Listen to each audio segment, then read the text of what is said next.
Hey everyone, I'm back again to talk about a large myth that kind of holds people back surrounding rejection. I'm out here in the field again. I did a video here yesterday, but there was a lot of kind of commotion because they were doing yard work. So I wanted to come back and do another video when I was here. And I wanted to talk about, some of these prevailing rejection myths kind of based around phrases that we use to kind of think that simplistic phrases can get underneath deeply held, innately biological held beliefs such as rejection, whether that's rejection of the self or rejection from other people, and then societal and cultural dogma and everything else in between. Before I go any further, please subscribe, hit that like button down below, please comment. I always go through, I know someone's gonna make fun of me for doing this. They always like, when I have my mug, they like to joke around with me. And just let me know what you think about this. I don't think everyone's going to probably agree with this because it's really easy to fall into this trap. It's also really easy to think that we can use very superficial things with the fear of rejection, but overall it usually takes a little bit more work. And if you're interested or enjoy this content, please email us at phil@ocdrecovery.com. Again, that is phil@ocdrecovery.com, and we will get back to you in a timely fashion. So I want to talk about the phrases such as, I don't give a fuck, I don't give a shit, and I'm going to do whatever I want. So what happens is when there is something that emotionally disturbs us, such as a belief of other people judging us, in our minds, we think we can use really simplistic things to get out of that, such as, I don't give an F, and I'll abbreviate that for the remainder of the video. I don't give an F. But when I look a little bit deeper and I look at the main people that are saying this stuff and I don't give an F, I'm going to do whatever I want, usually those people, and this was myself included, have the strongest beliefs about other people rejecting them. So let's look at rejection and what it is in its entirety. So there's more than likely a strong sense, hereditary, biological, innate sense of herd mentality rejection, wanting to stay with the group and wanting to be approved by our societal and the peers around us, whether that's a work environment or family, and this can take form in different ways. So we obviously feel really bad when we feel rejected and we have that type of stuff in there, but the reality is that rejection of fear can teach us a lot of things once we learn to break it down in the future. But it is important to state that those particular fears in of themselves don't really go away by superficial short phrases such as, I don't give an F. Now, I can see where the applicability of those phrases can seem like it means something to us, and I'll give you why.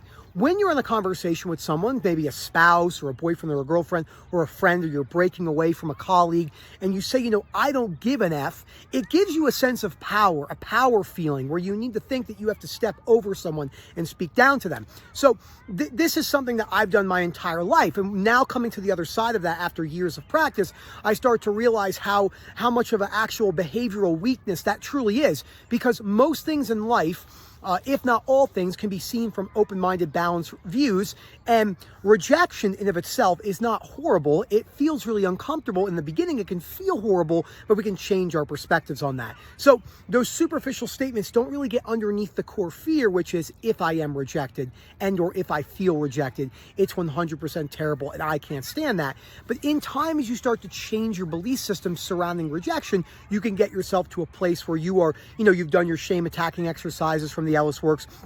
You're becoming more comfortable with the overall sense of if you were rejected, it wouldn't be the worst thing ever. And that's how you slowly start to creep away and move into a place of unconditional self-acceptance. Now, I'm not going to go into a deep dive into those principles. If you want to learn more than them, go to our website, ocdrecovery.com. At the top part up there, you'll see a free resource tab. Click on that and come down and you'll see all the books on the reading list. So that will teach you more, specifically book 1, How to Stubbornly Refuse to Make Yourself Miserable, and book 3, The Myth of Self-Esteem. So I really want you to take a hard look at the people in your life that are using those phrases such as I don't give an F or I don't give a shit, and look at the way that they're kind of using that in a conditional manner to talk down to other people. This is, again, it's understandable because power, the sense of power that when we do something like that, when we talk over someone and we put them down and we cut them off, it makes us feel a certain way, and that certain way is a good thing for many people, but overall it's really not doing the things that we want. I think I'm going to go for a walk. I just was thinking about this as I was filming this. I'm like, you know what?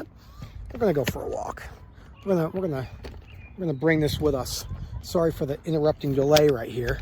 Okay, here we go. It's beautiful outside. It's definitely gonna rain. It's a little bit more humid, like I said, than normal. Like I said, there's Pikes Peak, and this is just a really cool neighborhood. Little skate park here. just playground, stuff like this. A lot of moms come here. And there's me, and I come here with my camera and talk about rejection. I should just go up to people. That would be a really good video, wouldn't it?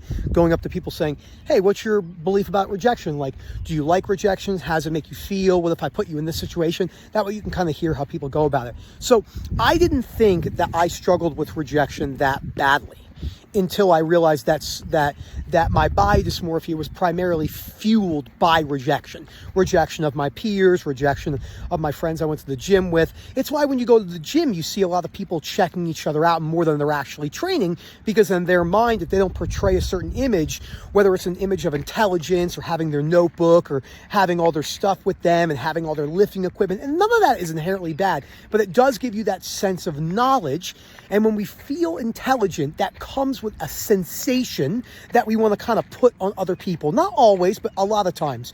And those are the things that I've learned from studying these principles for a few years now, or more than a few years, 3 or 4 years, and applying them to my life and really taking a deep dive and thinking, what are the perspectives when it comes to rejection that are keeping me stuck? So again, back to those particular statements. You're never going to see a very, very rational person say, in my opinion, those particular statements. But you will see a lot of people who think they have a really good sense of rejection and they accept it and then use that statement a lot.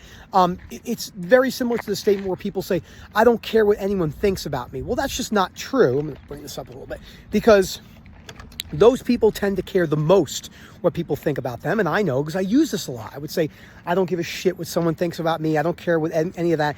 In reality, I cared a lot. And I put my entire self-worth on those statements. And then once I realized that I didn't need to say that, and I didn't need to validate that through other people, that's when things really started to change. And that's what made a lot of difference in my actual rejection journey. So those are the things I want you to really think about.